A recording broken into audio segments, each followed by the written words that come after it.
ini kan S2-nya di Taiwan. Benar. Itu bagian dari program politeknik yang seperti biasa. Kayaknya kemarin tuh ada tuh yang semester berapa gitu ke Taiwan juga gitu selama 1 semester itu. Bukan bagian dari itu. Bukan, beda. Misal Kimi apply nih beasiswa kuliah, masuk dulu sekaligus dengan beasiswanya ya. Apply dari sini ke Yuntek, kemudian Yuntek menyeleksi, oh kamu lulus nih layak dari berdasarkan IPK dan lain nilai dan lain sebagainya. Aduh, janganlah dan lain sebagainya ini penting.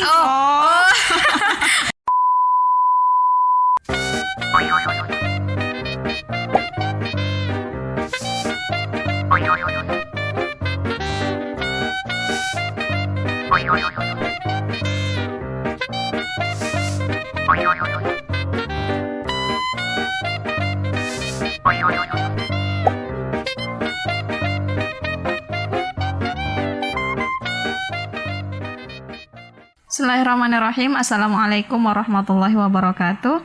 Alhamdulillahirabbil alamin. Allahumma shalli ala sayidina Muhammad wa ala ali sayidina Muhammad. Rabbi shrah li sadri wa yassir li amri wahlul 'uqdatam min lisani yafqahu qawli. Bertemu kembali bersama saya dalam podcast Ibu Harapan Bengkalis. Nah, kali ini saya bertemu tamu muda yang kayaknya juga dosen muda deh di salah satu perguruan tinggi di Bengkalis ini, insya Allah gitu. Ayo kita kenalan langsung yuk. Saya memanggilnya dengan nama Kimi, yang mengingatkan saya kepada model Kimi Jayanti. Tapi namanya unik ya. Coba deh kita kenalan. Coba deh sebutkan namanya. Oke, nama lengkap nih ya Kak ya. Iya. Oke, siap. Bismillahirrahmanirrahim. Nama saya Riki Umami Sana Sulfitria. Pelan lah. Oh, oke. Riki Umami Sana Ulfitria. Nah, kenapa panggilannya Kimi? Nah, itu tuh karena ada singkatan dari Riki Umami, diambil ujung-ujungnya. Riki, Ki, Umami, Mi. Jadi memang itulah asal muasalnya dipanggil Kimi. Di rumah panggil Kimi? Enggak kan? Iya, nama Kimi sejak kapan? Nama Kimi sejak SMA. Sejak SMA dipanggil teman-teman kan berarti kan? Bukan. Bukan. Jadi ada ibu waktu tuh SMA-nya di Pekan. Oh, di Pekanbaru. Di Pekanbaru terus ada ibu Bude angkat gitu, terus manggilnya tuh panjang sekali. Riki itu kayak laki-laki banget gitu kan. Jadi panggil aja lah Kimi, gimana? Boleh nggak gitu ya? Oh, boleh aja. Jadi semenjak itulah jadi Kimi. Pernah nanya orang tua kenapa dikasih nama Riki? Pernah. Kenapa? Karena kakak pertama itu R awalnya, kakak kedua R juga, kakak ketiga R. Nah, yang terakhir tuh sebenarnya mau diganti nama yang lain gitu kan, cuman kayak ada tetangga ngomong kayak gini, ya nanti kesian kalau udah gede nanti dibilangnya anak angkat. Jadi harus R gitu kan? Harus R juga, jadi udah bingung kan. Jadi kayak Rini, Rina, Rika, jadi yang terakhir Riki aja udah wes gitu. Asli lucu. Iya, lucu memang. Menyesal nggak ya orang tua kasih nama itu? Kayaknya enggak deh. Tapi di rumah dipanggil apa juga? Fitri? Bukan juga. Ada dulu tuh kan badannya kecil, jadi panggilannya tuh Cili. Oh, anak bungsu nih? Iya. Oh, Cili. Jadi kayak cili orang Jawa ya. Cili beralihlah jadi Ali. Oh, jadi sampai sekarang Ali. Iya, tapi sebenarnya kalau itu orang udah banyak kenalnya Kimi karena kalau teman-teman datang ke rumah tuh pasti kayak menanya di kampung tuh rumahnya Riki Umami, Kimi. Jadi kayak udah banyak, sekarang udah ngerti semua kalau panggilannya Kimi. Oke, sip. Sekarang dosen kan? Bener kan? Dosen mana? Dosen apa?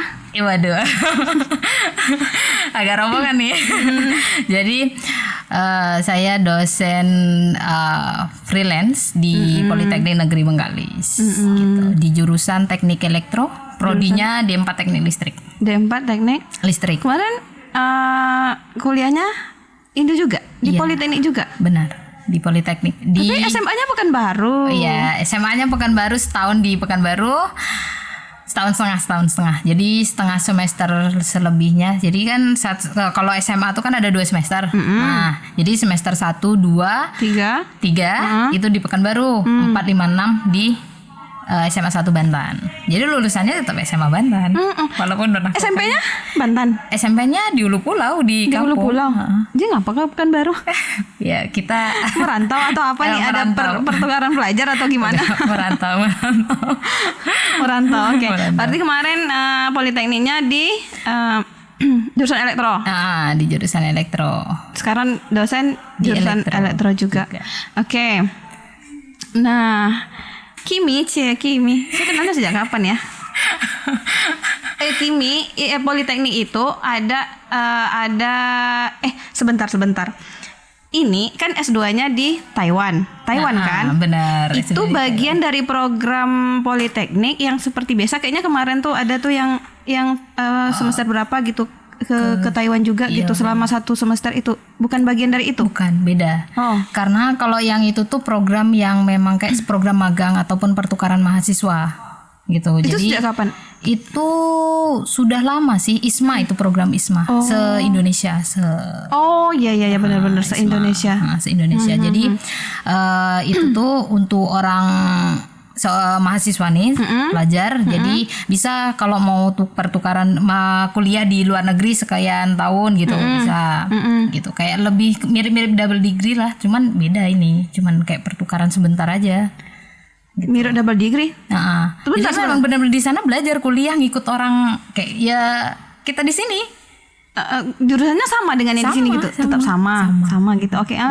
Nah sekarang S2-nya? Kalau S2-nya itu sebenarnya udah ada MOU sebelumnya, memang MOU antara Politeknik dengan kampus saya yang dulu. Cuman kayaknya kurang tahu juga ya kemarin tuh belum terlalu berlanjut gitu kan Kak.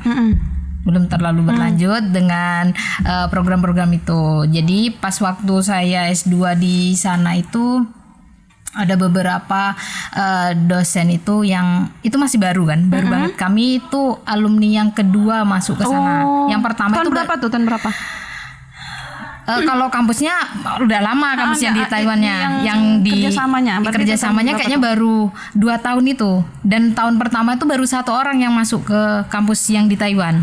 Oke. Nah, jadi 1 orang, kemudian kayak di tahun keduanya itu adalah di angkatan kami kan, lulusan tahun 2019 itu banyak yang interest mau masuk kuliah di Taiwan.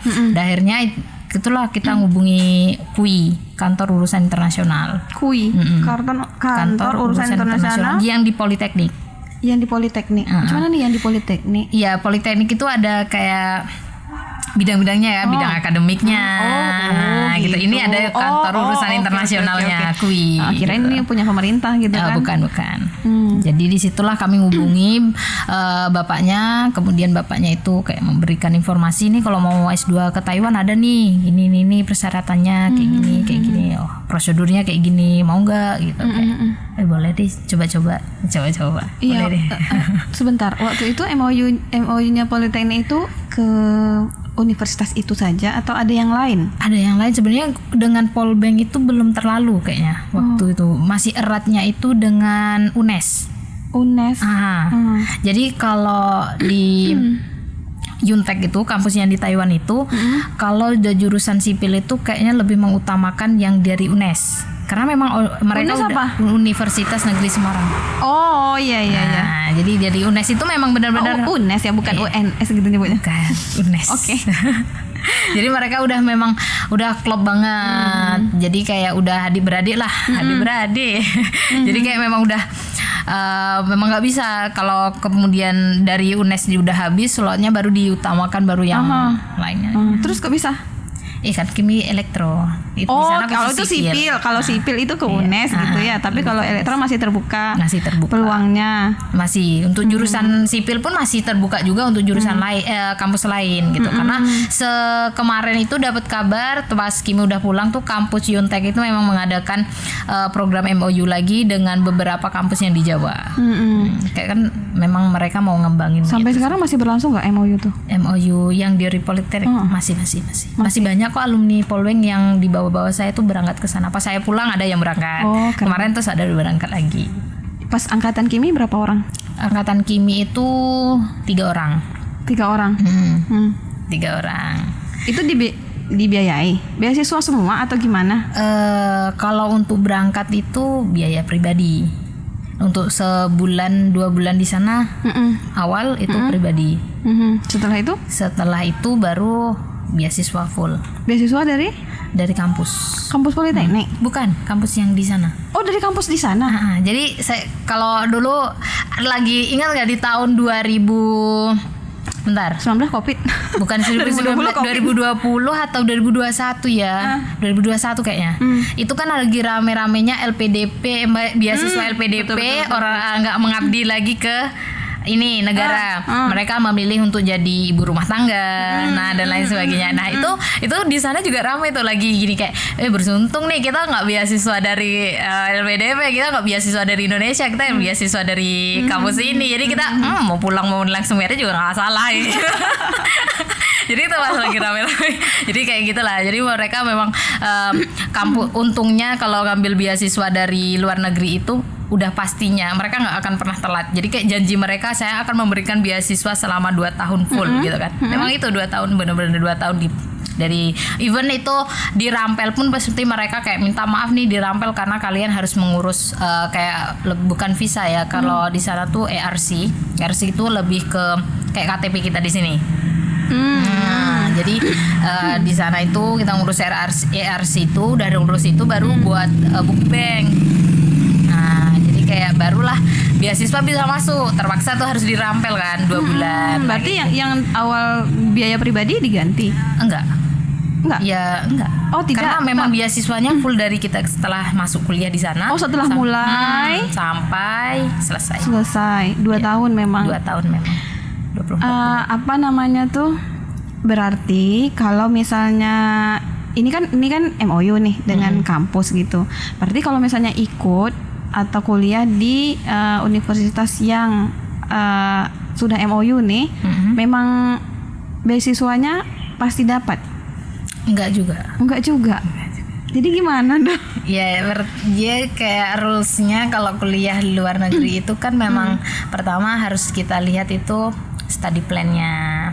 Ya kan mereka kan harus menseleksi itu dulu biar masuk dulu ke universitas dengan IPK dan lain sebagainya. Gitu. Itu kamu lulus nih masuk kuliah di universitas ini. Berarti yang dari sini kan maksudnya nilai yang dari sini semuanya diajukan gitu kan? Dulu ke sana dan udah lulus di Yuntek misalnya contohnya. Bentar deh, Yuntek ini apa ya? Yunlin sebenarnya kayak kampus Yunlinnya. Saya itu kuliah di daerah Yunlin. Di sana jadi National Yunlin University of Science and Technology, disingkat jadi Yuntek. Oh, iya sama lah, Politeknik kan Politeknik Bengkalis, Bengnya itu kan karena dia di Bengkalis kan. Kalau di Pekanbaru kan PCR jadinya. Iya. Kaltek Riau jadinya kan. Kalau sana lebih daerahnya itulah saya tinggal di. Oke. Ulang lagi gimana tadi? Jadi misal Kimi apply nih beasiswa kuliah, masuk dulu sekaligus dengan beasiswanya ya. Apply dari sini ke Yuntek, kemudian Yuntek menyeleksi, oh kamu lulus nih layak dari berdasarkan IPK dan lain nilai dan lain sebagainya. Aduh, janganlah dan lain sebagainya ini penting. Maksudnya IPK-nya terus IPK-nya lagi motivation letternya. Motivation letternya kita yang buat sendiri. Iya, kita buat sendiri. Terus study plan-nya. Study plan-nya tuh seperti apa ya? Iya, kayak kita mau pelajari di sana. Basic kamu tuh di mana sih? Passion kamu di mana? Nah, itu dicurahin semua dalam bentuk kata-kata. Ada syaratnya berapa lembar? Enggak ada, cuma selembar doang. Selembar A4. Kan, ya mirip esai. Nah kayak gitu. Jadi terus ijazah, recommendation letter, kemudian dari kampus, kan? itu dari harus 2 biasanya. Itu kalau saya kemarin itu dari Kajur. Keduanya itu dari pembimbing skripsi. 2 itu. Terus skripsi diantar juga? Mungkin lebih kita sampaikan di motivation letter ataupun di study plan tadi. Ya kemarin kita belajar ini, saya mendalam ini kayak gitu sih. Nah, mereka udah mengecek semuanya. Oh ini layak nih, mungkin dari sisi IPK dan lain sebagainya. Soalnya pun kalau kita, misal kemarin kan saya ngambil jurusan electrical engineering di sana. Nah, kemudian ada namanya elektronika engineering. Nah, itu kan 2 departemen yang berbeda. Iya. Elektrikal juga bukannya? Kalau kita mikirnya sama kan? Kalau di sana beda departemen. Electrical engineering sama elektronika. Oh, oke. Terus jadi Electronic engineering. Jadi kayak dua ini kan beda departemen. Di waktu itu saya nge-apply ke electrical, itu pihak kampusnya nyampaikan ke email lagi gitu. Kayaknya kamu salah apply jurusan deh gitu. Oh gitu. Baik banget. Masya Allah. Kamu soalnya saya lihat di transkrip nilai kamu tuh kamu lebih ke elektronik. Elektronikanya itu. Jadi kamu bisa nggak kalau pindah jurusan? Apakah kamu mau stay aja di electrical gitu? Tapi karena memang basicnya saya di elektro ya. Jadi kayak mau nggak mau harus tetap di elektro gitu. Kayak ya udahlah karena kan kita harus linear. Kalau itu nanti saya nggak linear kan. Oh, kalau ke elektronika nggak linear ya? Nggak, karena kan dia elektronika itu lebih beda lagi bidangnya gitu. Nah, itu cuma anak-anak teknik yang ngerti. Iya. Saya yang anak pendidikan nggak pahamnya elektrik gitu ya. Iya, teknik. Sebenarnya electrical engineering itu kan sebenarnya teknik elektro ya kan ya. Harusnya kayak mencakup di bawahnya si elektronik ini tadi kan. Nah, tapi kayak di sana kemarin kalau profesor bilang tuh kayak memang pembagian jurusan departemen di sini tuh memang agak beda dibandingin yang Indonesia kan. Sempat bingung juga, gambling juga kayak gimana ini ya Prof, kayak atau saya salah jurusan ya. Gimana sempat ragu juga kan kata profesornya kayak di sini memang itu gitu kayak beda-beda.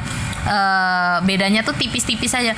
Pokoknya electrical engineering, elektronik, kemudian computer science tuh ini bedanya tipis banget. Cuma 11, 12, 13 gitu doang. Jadi saking tipisnya orang ini bilang kayak ya udahlah sama aja di situ. Jadi kemarin kayak seringnya join risetnya itu pasti antara 3 ini karena sama-sama gitu. Enak juga ya join riset 3. Iya. Wah, sekali dayung 3 bulan. Iya. Oke. Jadi ini oke, Pak. Dengar jelas kan? Oke. Dah? Oke. Nah, kita selesai itu sebentar. Pertama datang ke sana itu langsung masuk kuliah atau penyesuaian dulu? Enggak, kami kemarin itu karena mengejar COVID ya. Karena harus maksudnya 2019 bukan? 2019. Kan di sana udah mulai. Oh iya benar. Di sini baru awal 2000 Desember. Sebentar. 2019 2020. 2020 kan berangkat ke sana, bukan 2019. Oh, 2020 iya. Bulan Februari. Nah, di sana kan itu baru mulai. Jadi belum baru kayak isu-isu aja hati-hati gitu. Tapi setelah berangkat kayaknya di sini langsung tutup sekolah dan lain sebagainya. Jadi sampai sana itu kami disuruh dipercepat itu berangkatnya, dipercepat di bulan Februari pertengahan. Yang seharusnya itu kami masuk itu di bulan Maret. Jadi kan seharusnya berangkatnya akhir Februari aja kan. Di itu awal itulah datang. Tapi mereka karena menjelang ke kuliah itu kita selalu kayak dari pihak sana kampusnya itu kayak menjelaskan, kamu kalau bingung datang aja ke sini langsung, kayak kuinya di sini lah, international office-nya di sana. Selalu bilang kayak kalau kamu bingung nanti ke sini aja gitu. Di sana pun juga ada orang Indonesianya juga, mahasiswa Indonesia yang bekerja part time di sana. Jadi kayak kita lebih keterbantu aja sih kalau di Yuntek itu. Dan kalau untuk menyesuaikan pastilah ya, namanya juga udah beda negara, culture shock banget sih. Apa? Coba. Yang paling bikin shock itu adalah kita itu kan budayanya ngutamain yang tua. Iya. Ya. Kalau di sana ngutamain yang ngantri, siapa yang datang duluan. Jadi kayak satu kasus yang memang benar-benar ini profesor ini ngajar mata kuliah yang saya ambil gitu kan. Jadi waktu itu saya mau ngambil uang ke ATM. ATM nih kayak nggak apa-apa Prof duluan aja gitu kayak enggak kan kamu duluan gitu. Kamu aja nggak Prof nggak apa-apa Prof aja duluan. Saking nggak maunya profesornya pergi. Nggak jadi. Terus kayak kita udah mau maju satu langkah, orang udah pulang, terus kita maju satu langkah, kita mau masuk ke ATM, profesornya datang lagi. Oh gitu. Saking menghormati kayak budayanya mereka di sana. Kita segan lah. Kita segan kan kayak nggak apa-apa Prof duluan aja gitu. Padahal profesor itu sangat interest sama namanya Indonesia dan Muslim. Wah, itu. boleh nih cerita tapi nanti ya. Iya, boleh, Oke. boleh. Oke, itu ada nggak yang bikin- Yang culture shocknya mungkin cuman itu aja sih. Itu terus sama ya wajar lah ya kehidupan di sana, lingkungan di sana, ya itu pasti ada. Ya kayak mereka kan makan dan minum yang seharusnya di sini nggak ada gitu kan, di sana juga dimakan, bahkan di pasar sekali masuk pun udah ada gitu kan. You know what I mean lah ya. Show banget, bahkan kalau ke pasar malam tuh ada namanya kayak BPK kan kalau di sini kan. Jadi di sana tuh banyak. Di sana itu kayak udah kayak kita masuk aja udah disuguhin aja kayak dibawa di Kiri, bentang. kanan, depan. Gak kebayang. Dan kalau ke pasar pagi gitu kan, pasar pagi itu kan memang dia baru disembelih ya. Kita beli lagi. Ya Allah Tuhanku. Itu kayak aromanya ya ampun. Pernah ke pasar itu lapis 3 masker. Masih kecil kayak nggak kuat. Jadi kayak itu awal. Di sana tinggalnya di dorm atau dorm khusus ini atau kosan gitu? Khusus. Dorm khusus universitas Nah, kan berarti kan. universitas, ya. Tinggalnya Di tahun keduanya tapi di semester keduanya udah pindah karena kita sistem lotre. Jadi kayak kalau kita udah daftar nih untuk semester depan mau di dorm lagi nggak gitu, kalau masih di gitu. dorm lagi nanti di apa namanya dapat nilai lotre tadi kayak angka kita keluar. Kalau enggak ya nggak bisa. Terpaksa mau nggak mau harus keluar. Ya, itu mungkin udah kalau saya tuh nggak keluar dan udah mencoba untuk ngurus ke KUI tadi international office-nya, ternyata nggak bisa juga dan mau nggak mau harus pindah nyari kos di luar. Dari kos di luar bayar sendiri juga? Bayar sendiri juga. Di dorm juga bayar sendiri. Oh di dorm juga bayar sendiri? Berarti beasiswanya nggak nanggung itu? Nggak nanggung semua. Cuman kayak gini beasiswanya. Aku tanggung SPP. Sama ini kasih uang sekian juta untuk bayar semuanya. Uang makan, uang gitu. kos, uang internet kampus, uang apa namanya di sana insurance. Kayak kalau kita apa ya di sini? Asuransi? Asuransi yang kayak internasional. Hah? Yang mana? HNI. Apa kalau di kita? Yang mana? Yang mana? Hah? Bukan. Ini BPJS? BPJS. Iya kan? Iya kan? BPJS. BPJS. BPJS. Kalau di sana NHI. NHI. Jadi mau sakit segimanapun kita obatnya itu sama dengan orang yang bayar. Kalau di sini kan beda kan? Maksudnya kayak enggak secara dosisnya, secara ini ya sama, pukul rata dan kita dibayar cuman 60 NTD. 60 NTD berapa rupiah? Kalau 100 itu 50 sekitar 35 ribu. 35.000 rupiah 30 sebulan? Enggak, setiap kita berobat. Oh setiap berapa? Kalau mau scaling juga segitu. Aslinya? Iya, mau terus kalau kita demam, panas dan lain sebagainya, ya bayarnya segitu juga. Kecuali operasi. Operasi itu yang kayak memang harus kita. Tapi nanti di reimburse juga bisa uangnya. Kalau teman saya tuh kan kemarin sempat operasi juga kan di Taiwan, bisa di reimburse uangnya. Di reimburse maksudnya? Ditebus. Oh bisa ditebus. Jadi udah sembuh uang berapa yang kita keluarkan. Memang nggak semua sih yang keluar. Maksudnya yang kita keluarin untuk operasi itu sekian juta. Enggak 5 juta misal gitu kan. Nanti yang balik ke kita itu sekitar 4 juta, 3 juta setengah gitu. Tapi masih lumayan kan. Masih lumayan. Tapi berarti kalau nggak sakit-sakit biasanya kan rugi. Iya. Karena kita bayar terus. Oh kita tetap bayar? Ya tetap bayar setiap 1 semester sekali. 1 semester sekali tetap bayar? Tetap bayar. Itu biasanya kalau dengan uang internet dan lain sebagainya 2.500, 3.000 sekitar 1, 2, 3 jutaan lah. 1 semester? Tapi itu udah uang internet, kampus, uang semuanya lah. Uang kos? Bukan uang kos, uang kos udah beda. Oh, uang kos beda lagi. Pokoknya uang kampus lah semuanya ya. Uang kampus semua dengan asuransi tadi. Oke. Kuliah profesornya ngajar berbahasa apa? Bisa bahasa Taiwan nih? Gak bisa. Tahu basicnya doang. Kalau ngajarnya itu pakai bahasa Mandarin ada, yang bahasa Inggris ada. Jadi kalau mau ngambil course itu harus ngambil mata kuliahnya itu cari yang bilingual, dua bahasa. Jadi kalau dua bahasa otomatis ada mahasiswa internasional berubah dari Chinese ni hao jadi halo, kayak gitu. Iya. Karena memang apa ya? Kalau di sana profesor saya aja kan ngajarnya pakai bahasa Mandarin ya, full Mandarin. Jadi adalah satu mata kuliah yang itu relate dengan riset saya kan. Jadi waktu itu kata profesor saya, kamu ngapain Ricky ngambil mata kuliah saya gitu ya kan. Ya saya ini relate prof sama riset. Nggak apa-apa, nanti saya ajarkan sendiri. Kamu mau, kalau kamu nggak mau ngedrop, saya ngedrop kamu gitu ya. Gitu. Karena profesor nggak mau ngajar pakai bahasa Inggris. Kesian maksudnya mahasiswa yang lainnya. Karena internasional cuma saya sendiri.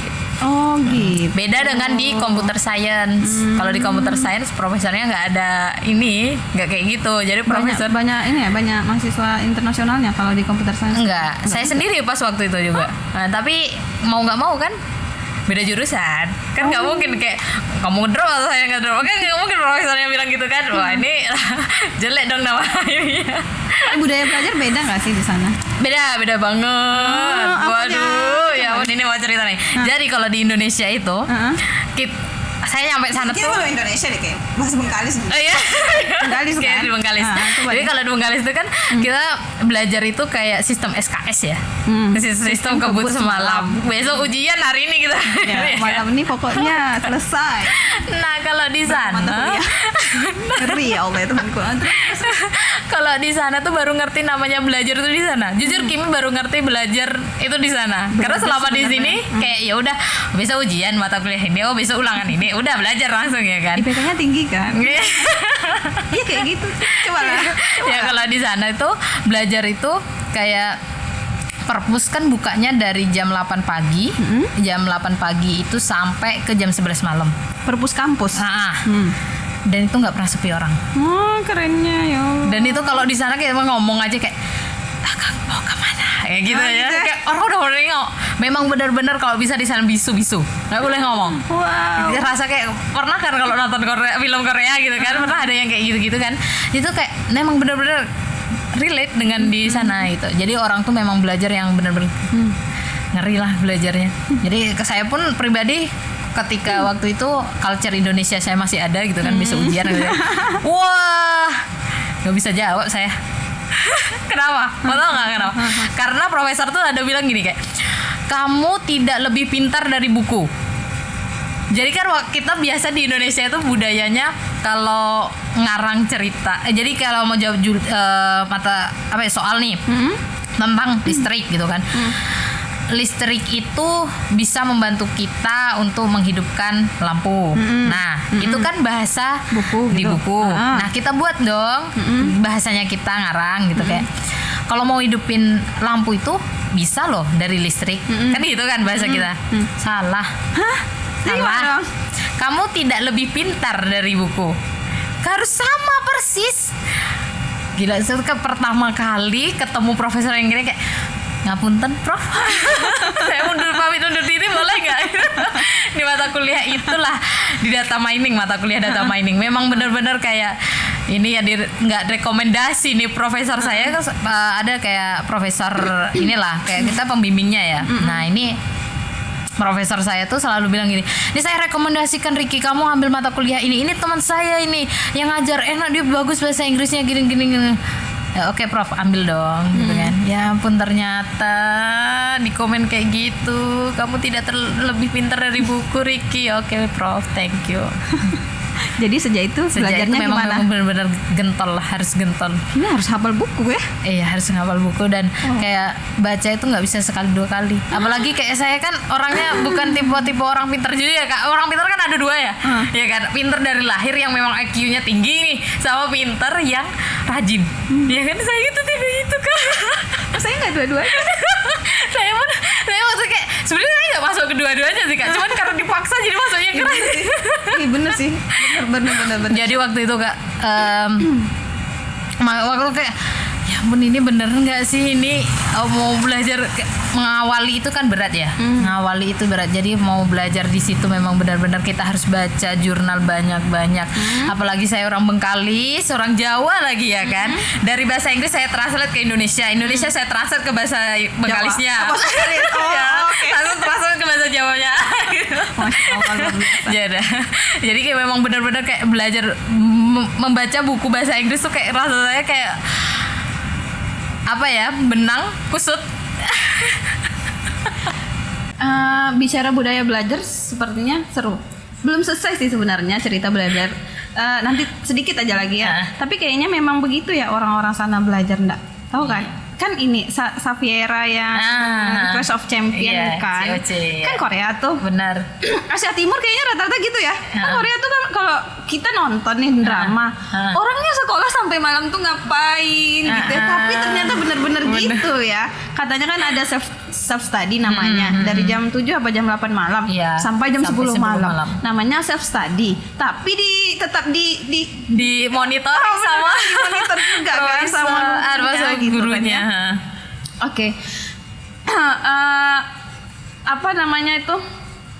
Enak gak sih belajar di luar? Di kampus orang. Kalau ada enaknya ada enggaknya. Ada enaknya, ada nggak enaknya.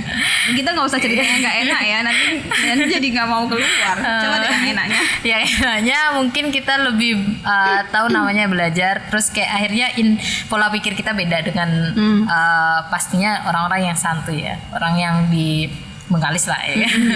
Karena pola cara pandang kita, cara berbicaranya kita, insight-insight yang kita dapat itu pasti beda. Karena memang di sana itu kita kayak dituntut untuk belajar. Belajar itu pertama belajar dulu dari buku. Kemudian nggak paham baru tanya guru. Nah, gitu kan. Terus kan saya S2 ya, beda dengan SMA, kuliah S1. Nah, itu udah beda tingkatannya. Kalau S2 itu lebih kayak dituntut untuk mandiri, belajar sendiri, semua serba sendiri. Kayak saya mau nih hasilnya seperti ini. Misal saya minta 1 tambah 1. Saya minta hasilnya 2. Terserah mau dapatnya gimana, entah 4 kurang 2. Nah, 1 tambah 1 terserah. Yang penting harus dapat 2. Nah, kayak gitu. Jadi caranya kita sendiri yang menemukan. Nah, kalau di sana gitu. Jadi sehingga kan kita ngolah pikiran kita tuh kayak gimana, memutar otak kita biar bisa dapatnya angka 2 ini gimana. Itu kita harus ngulik lagi. Nah, kayak itu sih yang lebih bagusnya. Makanya kayak kalau kuliah luar negeri tuh nggak ada ruginya sebenarnya. Nggak ada ruginya ya? Oke, nggak ada ruginya. Bahasa jadi barrier nggak? Ini dulu, kemarin harus TOEFL dulu kah? Iya, bahasa Inggris tapi. Harus TOEFL bahasa Inggris, iya kan bahasa Inggris kan? Bahasa Inggris harus. Kalau lingkungan kampus ya harus bahasa Inggris. Di sana?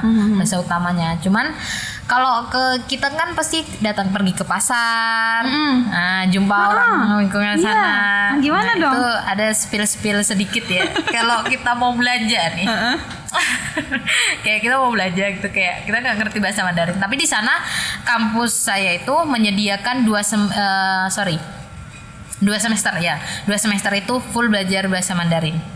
Seminggu sekali. Oh, belajar bahasa Mandarin. Oh, oke. Mandarin. Jadi ada kursnya gitu. Tapi nggak masuk nilai di angkatan saya. Di atas setelah saya baru masuk ke nilai. Masuk ke KHS.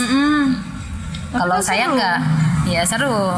Ya karena saya bukan tipe orang yang mau belajar bahasa banget ya. Maksudnya kayak ya ngerti aja, cukup ngerti doang. Jadi saya belajar bahasa basicnya aja, kayak ke pasar ini berapa harganya. Nah itu. Kemudian Nawarnya gimana? Nah, nawar gak sih? Cuman ini berapa harganya. Terus angka yang pasti ya, kayak angka-angka itu harus mengerti. Nah kemudian bahasa basicnya lagi kayak kamu lihat gitu. Terus kamu mau kemana? Ya kayak itu basic-basic itu aja yang saya memang udah tahu gitu kan. Tapi kalau yang lainnya harus kayak cukup lah. Saya cukup sekian. Karena memang beda ton. Dan terima kasih. Iya, memang beda ton, beda arti. Oh gitu. Iya. Oh iya. Jadi kan ada 4 tuh nadanya. Jadi nada pertama, kedua, ketiga, keempat itu udah beda artinya. Contoh deh. Contoh. Kan itu kan melihat, ya kan. Ada kan yang bahas ton nada saya lupa urutannya. Dia ketiga atau yang kayak kan ke bawah gini kan. Kan gitu. Itu tuh udah mencarut artinya. Ini beda. Apanya beda tulisannya? Bentukannya beda. Kayak kalau nada pertama itu ada yang datar, ada yang melengkung ini. Kan. Nah. Kan nekan ke bawah, terus sama kan ke atas. Itu sih. Itu kayak bahasa Mandarin basicnya itu nadanya itu. Jadi semenjak itu saya nggak mau lah nanti salah nada, ini kan salah arti pula. Nggak enak karena pernah kena sekali soalnya. Coba apa tuh? Kan itu tadi. Jadi kata teman lab saya, kan saya biasa orang Indonesia kan, saya nelpon sama bapak gitu kan. Kan bapak nih lo dikasih tahu, saya bilang gitu kan. Teman saya semua pada nengok. Kayak kenapa deh, terus kayak udah selesai nelpon gitu kan. Teman saya kayak, Ricky gitu kan, kamu ngobrol sama siapa tadi gitu, kayak dengan bapak saya gitu kan. Kok ngomong kayak gitu? Lah emang apa gitu kan? Dia lah diterjemahin sama dia, dijelasin kayak gini-gini. Nah makanya kayak oke. Dia langsung temannya itu kata-katakan tuh nggak pernah saya terucap. Even itu bahasa Indonesia. Harusnya diajar lah itu bahasa Indonesia. Iya bilang juga bahasa Indonesia bilang, tapi kan orang sana lebih ngertinya. Maksudnya kalau di lingkungan yang tadi dijelaskan ya paham, nanti kalau keluar kan hati-hati juga ya. Hati-hati juga harusnya, memang itu sih. Oke, kalau gitu ini tadi kan bilang apa namanya, orang-orang di sana juga interest dengan Indonesia, dengan Muslim. Sekarang dengan kalau penampilan Kimi yang begini, kalau ada sesuatu nggak? Maksudnya ada kejadian ada apakah nggak? Alhamdulillah nggak. Dan mereka welcome banget. Even pernah saya itu kan pakai masker ya kemana-mana. Waktu itu zaman COVID, itu kan saya kayak masker habis kita pakai cadar. Kayak mereka, wow, you look so beautiful gitu. Itu lingkungan kampus atau lingkungan luar? Oh, lingkungan luarnya begitu. Waktu itu saya lagi pesen, kalau di sana tuh kan boba ya. Boba itu kan lagi brandnya orang Taiwan lah gitu kan. Jadi pas waktu itu iya. Maksudnya di sana tuh apa-apa boba. Kalau ke Taiwan boba gitu. Jadi waktu itu kan mood boosternya kita adalah nyari boba itu untuk kita belajar nih di lab gitu kan. Jadi pas waktu itu habis masker pakailah cadar nih tadi biar nggak kena denda sebenarnya. Kalau nggak pakai masker kan kena denda. Kena denda. 3 juta. Nah itu. Jadi pas waktu itu pakailah cadar, itu kayak ibunya tuh bilang gini, wah, kayak kamu terlihat sangat cantik kalau kayak gini gitu. Biasa pakai masker, kayak apa bedanya, emang kan pakai masker biasanya gitu, kayak enggak, cantik aja gitu kayak. Terus nggak lama gitu ibunya beli topi yang kayak topi tapi kayak cadar gitu. Tahu topi yang ada ininya kan. Jadi kayak wah gitu, kayak di situ ibunya kayak han hao gitu. Kalau bahasa Indonesianya tuh kayak cantik nggak gitu. Kayak gitu sih. Memang kalau di sana alhamdulillah welcome sih. Kalau untuk jilbab besar nanti nggak ada masalah sama sekali. Nggak ada masalah ya. Nggak ada rasis lah maksudnya. Dan mereka juga orang Taiwan juga banyak yang nikah sama orang Indonesia. Ya PMI ya, khususnya PMI itu nikah dengan orang Taiwan. Pekerja migran Indonesia itu banyak yang nikah sama orang Taiwan. Jadi kalau ini pernah ini enggak apa sih namanya, jajanan pinggir jalan itu kan harus hati-hati juga gitu kan ya. Tapi orang-orang itu tahu nggak sih ini nih Muslim loh, ada yang dia nggak boleh makan, ada yang boleh makan.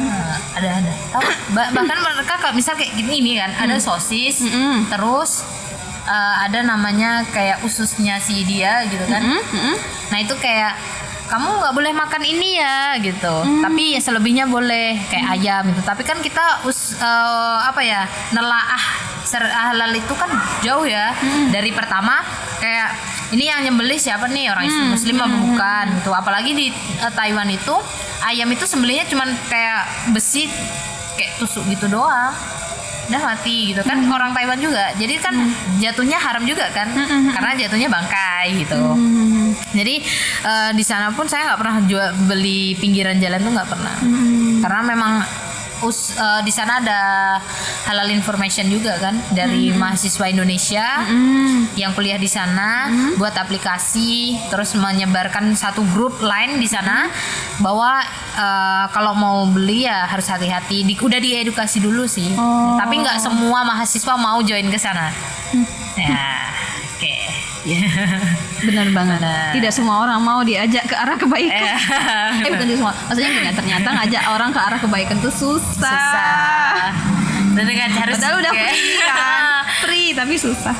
Dan makanya kita harus pintar-pintar. Benar sekali. Pintar-pintar kayak ya kalau mau ngajak teman itu, kalau saya dulu gini triknya. Kalau teman kamar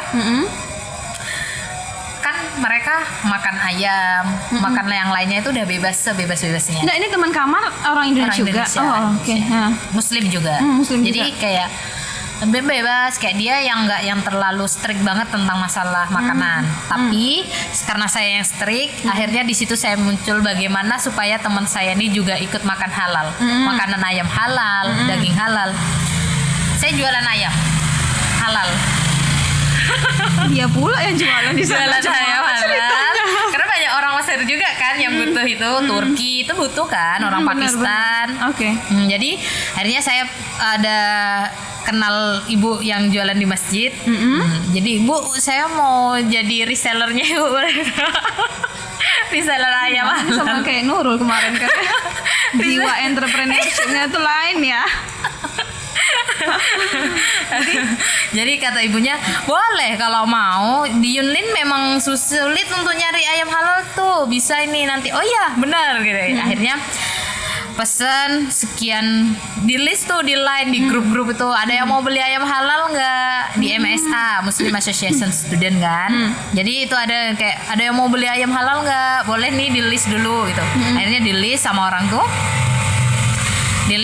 itu ini yang mau beli sekian kilo. Jadi seorder tuh dia pre-order tapi ya beli order sama gitu. Jadi sekalian untuk makan kita aja teman-teman, kayak mau beli ayam nggak, kalian mau makan ya biar pesan sama aku kan. Nanti untungnya untuk aku, kalian ikut dapat kebaikannya kan gitu. Iya benar. Itu caranya kan, nggak mungkin juga biar kalian makan halal gitu kan, nggak mungkin kan. Jadi triknya kayak gitu biar mereka. Dan alhamdulillahnya teman saya juga oh iya ya bantu keuangan aku lah gitu ngomongnya. Jadi kayak oke gitu ya. Dengan cara kayak itu.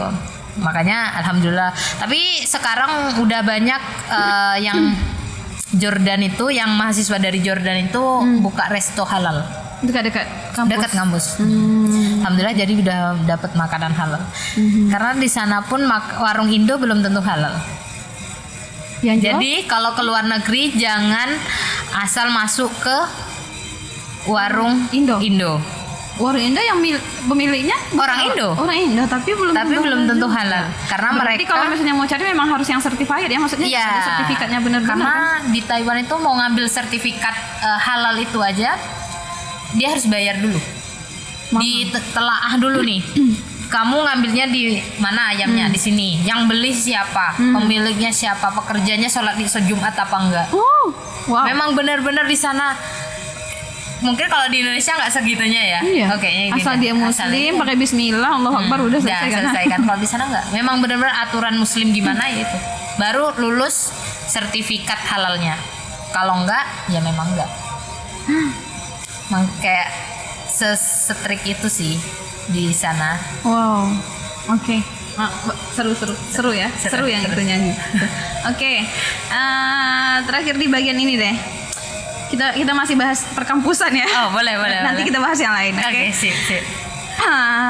Tips deh buat adik-adik nih. Adik-adik mahasiswa yang mau ke luar negeri khususnya. Kan kalau di Indonesia kan paling ya bahasa Indonesia oke aja gitu. Kalau ke luar negeri yang bedanya tuh banyak banget. Culture shock-nya tuh banyak juga gitu. Ya, mungkin kalau untuk tipsnya yang pertama itu biar lulus beasiswa ya dulu. Bener, ya. biar lulus beasiswa.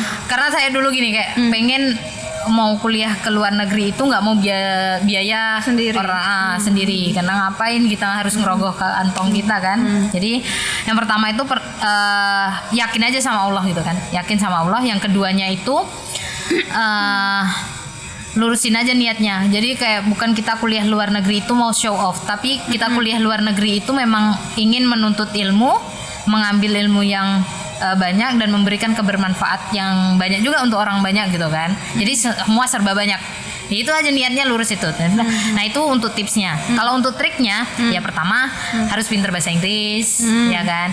Harus TOEFL nggak? Harus. Memang harus ya. Ada syaratnya. Ada syaratnya. TOEFL berapa? Kalau TOEFL itu saya lupa TOEFL berapa kemarin ya. Tapi kalau ini apa namanya IELTS-nya itu 6 aja udah oke sih.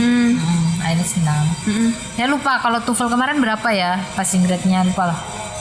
Ya itu bisa terus, bahasa Inggris.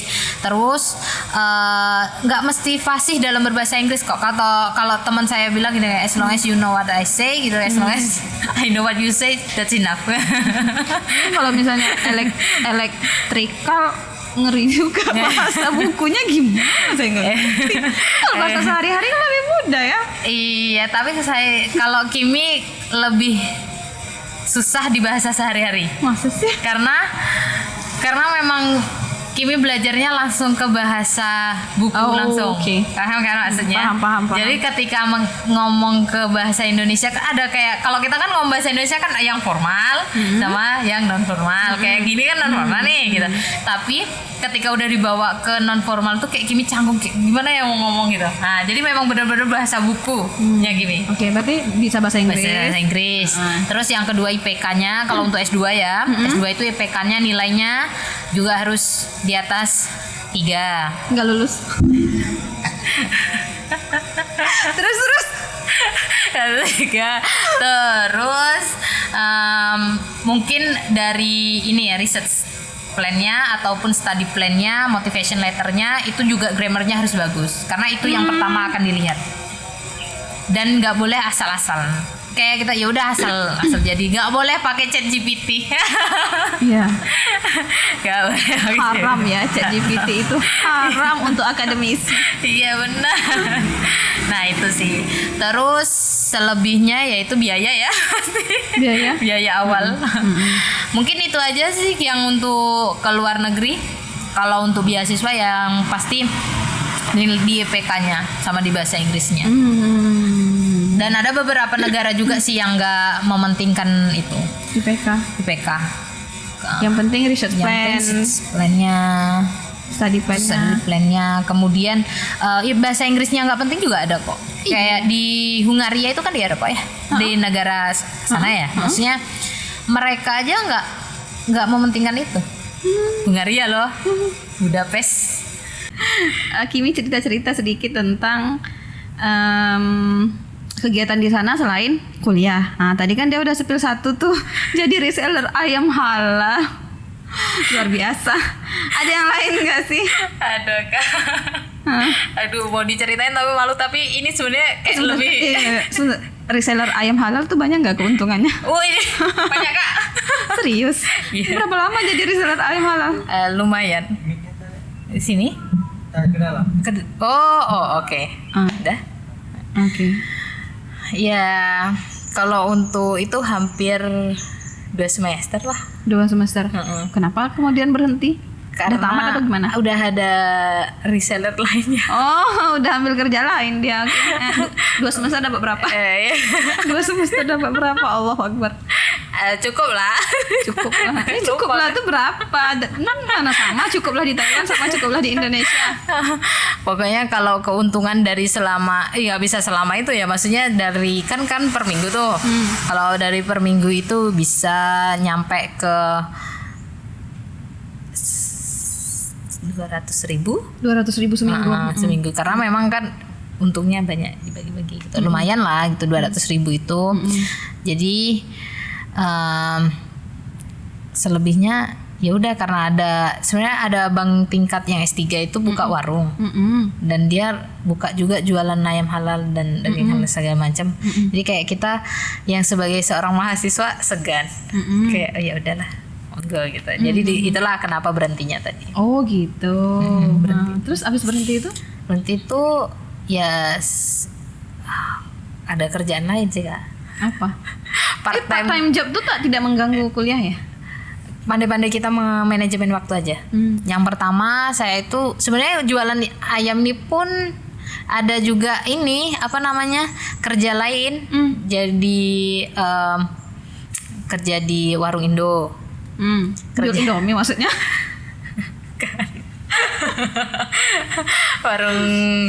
Warung Indo ini apa? Warung makan atau warung makan? Nah, jadi kayak Ampera lah.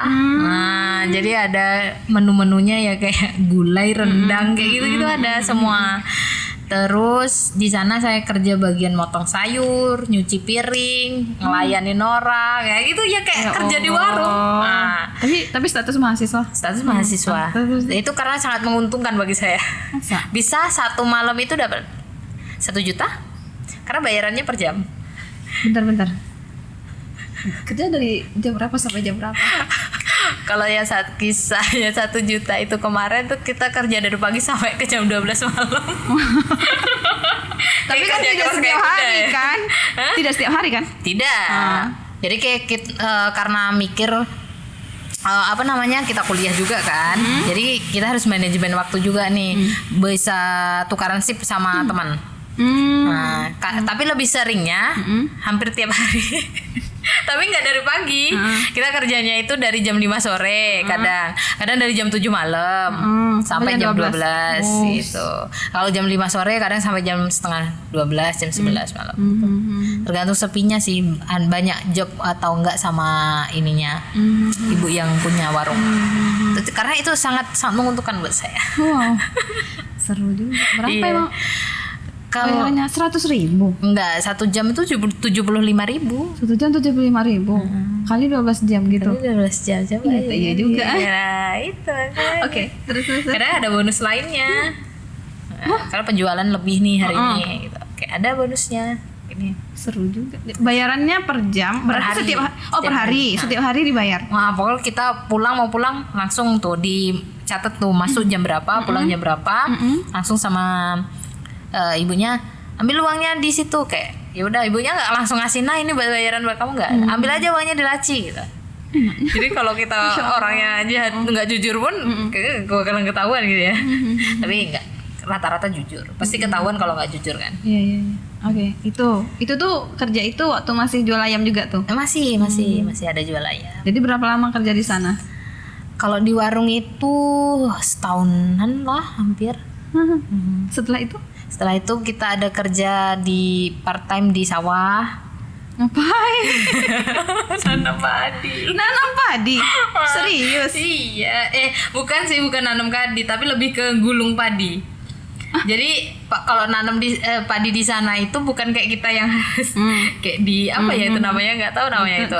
Dimasukin nggak? Dia jadi kayak ada papan gitu kan segini, terus kayak ada di situnya ada kayak serat-serat gitu khusus, ditabur aja di situ. Jadi nanti kita gulung. Dan itu nanti akan masuk ke mesin yang nanamnya kan pakai mesin.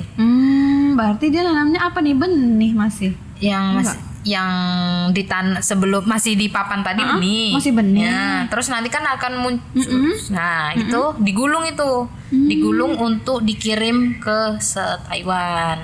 Jadi kerjanya di sawah atau di mana? Di sawah. Memang di sawah. Karena memang harus harus dibentang di sawah. Karena kan harus dapat matahari. Ada foto? Di YouTube aja ada. Cari di YouTube ya. Ngelipet Selipin ya, Pak. ngelipet padi di Taiwan ada. Nggak foto Kimi dong maksudnya. Aduh, nggak ada. Kan kita kerja nggak boleh megang HP.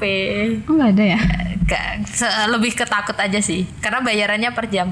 Takut jatuh. Kalau ini per jam berapa? Sama. 75.000. Kerja apapun itu sama. Oh gitu. Karena kita part time. Ini berarti dekat dengan kampus? Jauh. Jauh juga. Jauh. Kalau mau sepeda itu hampir sejam lah. Jadi Kimi naik sepeda? Iya, sana saya memang turun pangkat ini. Kalau kampus dulu kuliah S1 saya pakai motor ya kan. S2 pakai sepeda. S2 kayaknya S3 besok jalan kaki. Turun kan? Karena tinggalnya dekat kampus kayaknya. Iya, Di kampusnya. Di kampusnya. Oke. 1 jam pakai sepeda. Tapi saya ada kerjaan lagi, satu lagi. Kerja ke sawah seminggu berapa kali? seminggu nggak tentu, tinggal tunggu panggilan aja. Oh gitu. Karena memang kan bagi-bagi banyak temennya. Karena kalau di sawah ini kita main borong gitu. Dan waktu itu masih hektik dengan riset sih, nah, tesis. Jadi harus mau nggak mau kita harus mengurangi jam-jam kerja. Duit memang menarik, tapi lulus kayaknya jauh lebih menarik. Bahaya juga ya. Kalau misalnya lebih tertarik dengan uangnya bisa-bisa nggak lulus. Iya, teman saya kerja sawah doang aja pulang bawa 60 juta kok. Oke, itu mahasiswa. Mahasiswa. Terus dari pihak kampus ada namanya part time dengan ini apa namanya perusahaan yang buat kalau di meja itu kan ada selorokan itu. Apa nah, selorokan? itu loh kalau tempat laci di laci itu kan ada selorok kayak itu besi di sampingnya itu tukang buat di situ. Nah, Kimi kerja di situ. Ngapain? Produksi itu besi itu. Kerjanya di mana? Di bagian produksinya. Kayak Di kita kampus? enggak di perusahaan. Oh, di perusahaan. Itu jauh dari tempat tinggal tapi kadang kita ada nyewa motor gitu. Jadi Kimi nyewa motor sama temen yang punya motor, yang punya motor, benar. Terus disewa, udah Kimi berangkat pakai motor. itu kerja di sana. Nah, itu lumayan lama. Jadi banyak tuh yang dikerjain. Udah banyak Kak, di Taiwan. Sekali jalan. Karena kayak kadang di sana tuh kayak pengen selama ini di Indonesia itu kita nggak pernah nyawah ya, nggak pernah nyawah, jadi pengen cari pengalaman kerja di sawah. Padahal orang Ulu Pulau kan nyawa ya, gimana kitanya ini? Karena orang tua nggak ada itu kan, ada ladang, ladang, lebih ke sawit kan, sawit sama potong getah aja. Jadi pengalaman kita cuma itu, jadi coba nyari pengalaman yang lain. Terus kalau kerja di warung, pengen ini aja sih. Maksudnya biar dapat pengalaman berbisnis dan lain sebagainya gitu. Terus kalau di perusahaan itu lebih ke apa ya? Mungkin karena di perusahaan itu kita bertemu dengan orang-orang Taiwan asli. Jadi di situ kita memang bagaimana berusaha berinteraksi dengan orang Taiwan asli. Padahal bahasanya cuma basic dari dapatnya kan? Iya, benar. Terus kayak Ricky, cekak. Sekarang kalau sebenarnya kalau bahasa isyarat ini lebih pro sih daripada bahasa mana. Gitu. Oke. Jadi pulang bawa berapa? Aduh. Iya kan? Itu pertanyaan penting. Pulang bawa berapa? Itu uang ditabung apa dipakai jajan? Kalau uang itu kemarin kebetulan ada untuk beli perlengkapan kuliah. Nah, kebetulan juga pas di sana ya untuk lebih ke beli elektronik gitu selama di sana, maksudnya peralatan kuliah. Dan kalau pulang nabung cukup untuk pulang aja, tiket pulang pergi. Masa sih? Pulang aja tiket Ini pulang. pastilah ada yang dibawa pulang kan? Iya. Berapa figur? Coba deh, berapa figur yang dibawa pulang? Enggak banyak. Enggak. Ini bisa lebih dari 2 figur lah. Enggak. 2 figur ada? Enggak. Tak mau Enggak, ngaku Kak. pula. Cukup lah, bisa lah. Iya, 2 figur pokoknya. Jangan-jangan 3 kali. Enggak. Bayangan. Oke. Siap. Segitu. Dah, sekarang kita bicara. Oke, Pak, masih lanjut nih? Oke. 30 degrees. Oh ya, apa itu 30 degrees? Waduh. Ini terkenal se-Bengkalis belum atau masih sekampus? Aduh, kayaknya masih merintis ini. Masih merintis. Sejak kapan dibuka? Bilang dulu lah 30 degrees apa nanti. Oke, jadi 30 degrees itu benar kan 30 degrees namanya kan? 30 degrees. Jadi itu adalah salah satu hasil dari kita kerja di Taiwan kali ya. Iya, jiwa entrepreneurnya tuh terbangun setelah pulang dari S2. Iya. Nah, selama S1 pernah ini? S1 memang banyak jualan online, ada bikin buket kayak gitu. Memang dari itu sendiri apa sama teman-teman? Sendiri. Memang jualan memang kalau jualan tuh lebih ke hobi ya. Oh. Lebih ke hobi jualan karena memang kayaknya dari SD Kak. Memang dari SD udah pernah jual. Kalau SD tuh pagi jualan es gitu, sorenya juga jualan es. SMP juga gitu. Kalau di SMA baru enggak nih, di SMA enggak, libur. Kuliah lanjut lagi jualan itu tadi. Jadi mungkin ini kayaknya gitu ya. Oke, kapan tuh? Kapan 30 degrees terbentuk? Kayaknya baru deh. Baru jalan 2 bulan. Serius? Mau 2 bulan. Tapi yang sebulannya itu masih ke event-event aja. Nah, sebulan itu masih ke event-event, masih kayak gitu. 30 degrees itu kenapa 30 degrees nggak sih? Lebih kenapa harus namanya 30 derajat ini? Karena panas di Indonesia. Panas di Bengkalis. Kan rata-rata udah hampir di atasnya 30 derajat kan. Nah, itu jadi kayak saking panasnya datang nih. Kami memberikan solusi adalah minuman yang segar. Nah, jadi itu ada jualan minuman di situ. Dan kebetulan alhamdulillah kemarin itu untuk dari sisi dananya udah terkumpul dan bisa untuk modal buka lapak akhirnya. Itu pribadi. Jadi itu dana yang dari Taiwan tuh. Iya, aduh. Dana di Taiwan tuh 2 tahun udah lewat ya. Oh, udah lewat. Ya mana tahu kan dalam tabungan. Enggak sih. Nabung yang lainnya. Gitu. Terus sebenarnya kayak udah pengen buka bisnis itu tuh dari pertama pulang. Jadi kayak nyalinya belum ada. Berarti dari pertama tuh udah pengen buka ini gerai minuman maksudnya. Iya. Oh, memang itu lebih tujuannya. ke coffee shop sih. Oh, coffee shop. Karena memang Kimi kan kopi edik ya. Maksudnya memang benar-benar nggak ngopi sehari nggak bisa. Jadi kenapa nggak buka coffee shop? Ya, jadi kayak mikirnya ini gede nih modalnya. Ya kan harus ada coffee grinder ya kan gitu kan. Itu kayaknya itu pelan-pelan dulu deh gitu.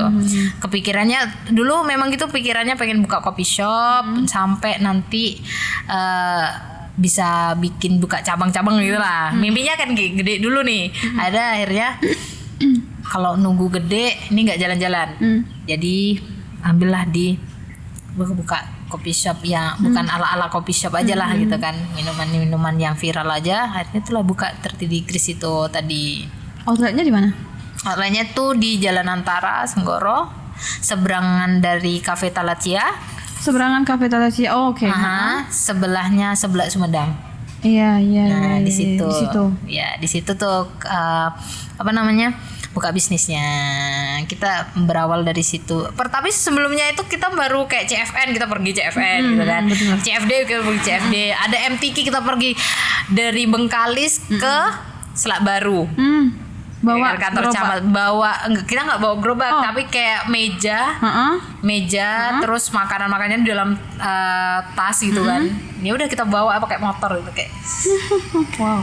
Ya itu kayak sebenarnya kayak kadang ada satu pertanyaan yang lucu sih dari mahasiswa nih. Karena kan basicnya orang kan kenalnya dosen ya. Kok jualan minuman gini? Kayak Bu nggak malu Bu jualan kayak gini? Itu kayak aduh wah. Jadi kayak langsung aja biar bikin nggak malu gitu kayak ya masih muda gitu kan, hilangin dong gengsinya gitu. Biar nggak malu aja sih sebenarnya kayak ada pertanyaan gitu pasti malu sih. Cuman karena padahal yang kita malu tuh nggak jelas juga kan? Iya, nggak jelas juga. Apa sih ini malu kan? Bener. Cari uang halal gitu kan, bukan ngerjain kriminal. Iya benar. Tapi kadang kalau percaya itu akhirnya tapi sekarang udah oke sih 30 derajat itu. Alhamdulillah terjadinya itu semoga aja Omset. Waduh.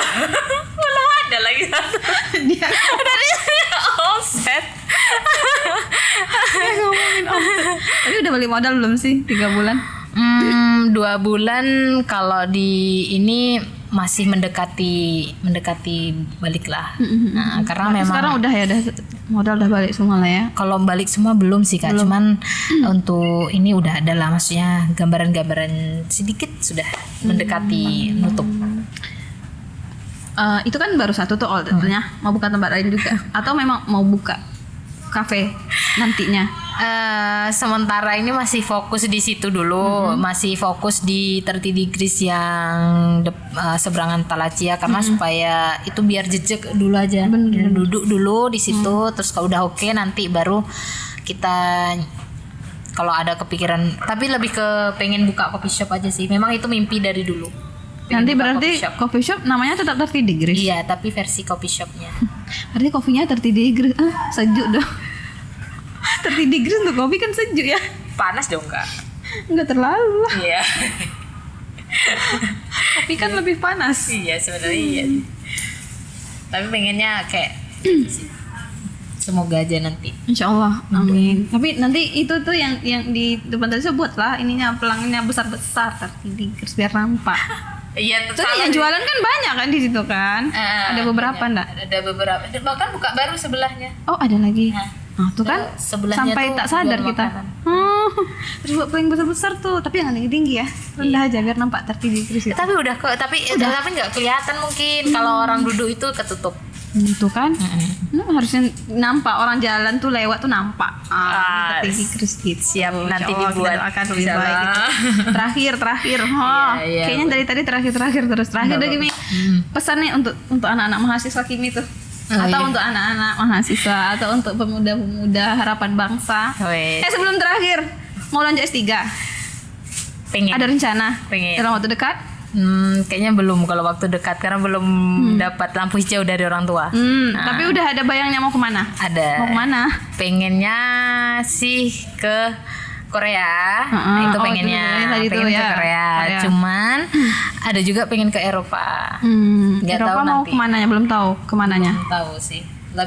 Masih kalau yang di Eropa nih masih pengen riset yang di mana yang bagus dari sisi teknologinya. Karena memang kalau Kimi tuh selalu berpikirnya kayak gini, carilah ilmu itu di mana pusat ilmunya itu terbaik gitu. Jadi kita pun kalau misalnya nggak dapetnya pasti kita dapet gitu. Nah kayak gitu. Jadi bener, S3-nya mau linear juga dengan elektriknya. Iya. Oke. Masih pengen di elektro juga. Gitu. Oke, lanjut pesan terakhir. Pesan terakhir apa ya? Kok pesan terakhir? Pesan-pesannya. Iya, pesan-pesannya. Oke, kalau untuk anak muda lah gitu kan, terutama Gen Z. Karena sekarang ini yang jadi problematikanya anak Gen Z adalah mereka dianggap generasi strawberry. Nah, itu patahkan semuanya. Ya, patahkan generasi strawberry-nya itu dipatahkan. Kalian itu terlepas dari siapapun itu.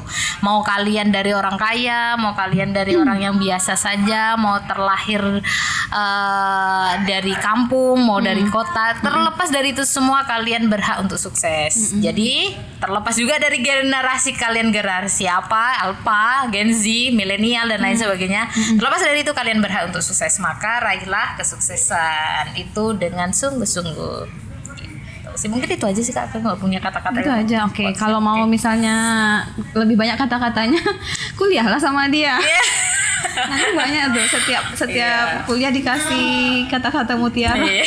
Kayaknya sih ya. Oke, kalau misalnya mau cerita-cerita juga, mau dapat motivasi dan lainnya, boleh ke IG-nya ya. Boleh. Nanti di deskripsi dikasih IG-nya Kimi. Insyaallah. Oke, dia muda dan berkarya gitu ya. Nah, itu aja. Itu aja. Muda, berkarya dan masih jomblo. Ini single lillah namanya. Kalau mau datang langsung ke rumah orang tuanya ya. Tapi S dan K berlaku. Masya Allah. S dan K. Iya. Kayak kita tutup hari ini. Sampai ketemu kembali. Kita tutup dengan lafaz hamdalah. Alhamdulillahirabbil alamin. Terima kasih. Assalamualaikum warahmatullahi wabarakatuh. Waalaikumsalam warahmatullahi wabarakatuh.